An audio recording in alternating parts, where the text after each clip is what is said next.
It's Monday, August 4th, and as Trump's Commerce Secretary Howard Lutnick said, the Trump economy has officially arrived. That's right, it's Trump's economy now. But amid a terrible jobs report on Friday, rising prices and inflation, and slowing business investment, bragging that they own this economy really isn't the flex that they think it is.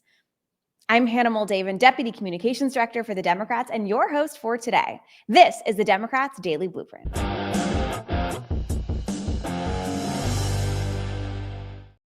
On Friday, the Bureau of Labor Statistics released their July jobs report. And let's just say it wasn't great.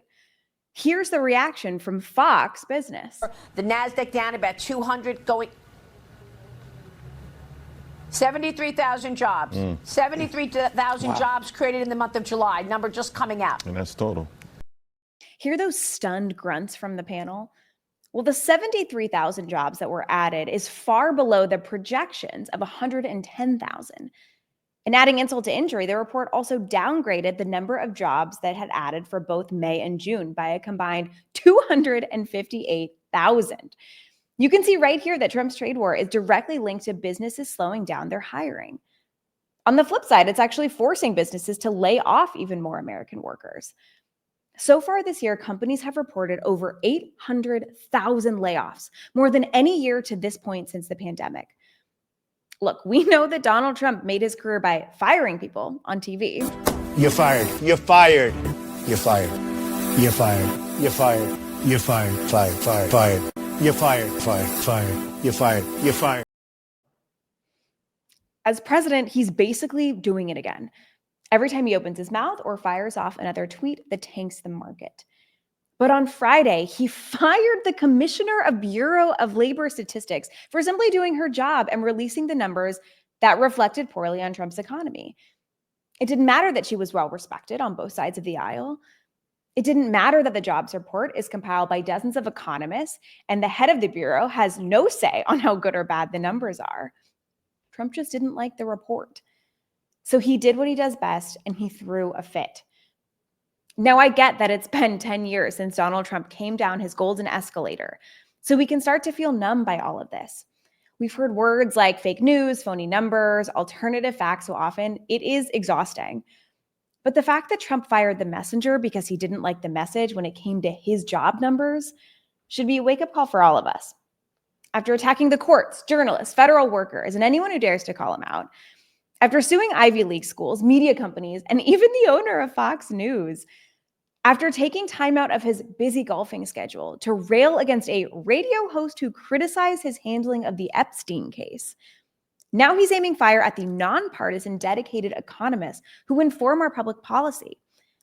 It's the kind of stuff that dictators pull. It's not what happens in a democracy. So if Republicans refuse to use their power of checks and balances in Congress, then Democrats will. That's why we're starting with winning elections, by focusing on the cost of living and an agenda of ending all of the chaos and confusion in Trump's Washington. So far this year, Democrats have won or overperformed in 34 out of 35 key elections. And over the past 6 months, Democrats have also crisscrossed the country, holding over 140 town halls in 50 states. These events have worked to mobilize local communities and build back political power locally, while calling out Republicans who are running scared for their record. I can tell you people are fired up. We had over 30,000 volunteers in Texas who signed up to fight back against the Texas Republican gerrymander. And under the leadership of Ken Martin, who's our new DNC chair, the DNC is investing in state Democratic parties to organize everywhere and win everywhere. We're all hands on deck for the upcoming elections this November in New Jersey, Virginia, and Pennsylvania, and others across the country. And lastly, with Republicans back in their district and states, after refusing to release the Epstein files and passing a bill that will force millions to lose their healthcare and food assistance, Democrats are pressing the advantage throughout the month of August with organizing summer. Already, the DNC has helped host more than 65 events, including town halls, volunteer trainings, rallies, and canvasses. So if you're pissed off that Republicans passed a budget bill that takes healthcare and food assistance away from Americans to give tax breaks to the rich, Donald Trump and all of his friends, if you're seeing the economy get worse because Trump is driving it off a cliff, and if you believe that a better future is possible where we can actually get things done for the American people, then we hope you'll join us. Go to democrats.org/takeaction to find out how you can get involved. Thanks so much for joining us today for this episode of the Daily Blueprint. We're here every weekday at 10 a.m. Eastern, right here on the DNC's YouTube page. Until tomorrow.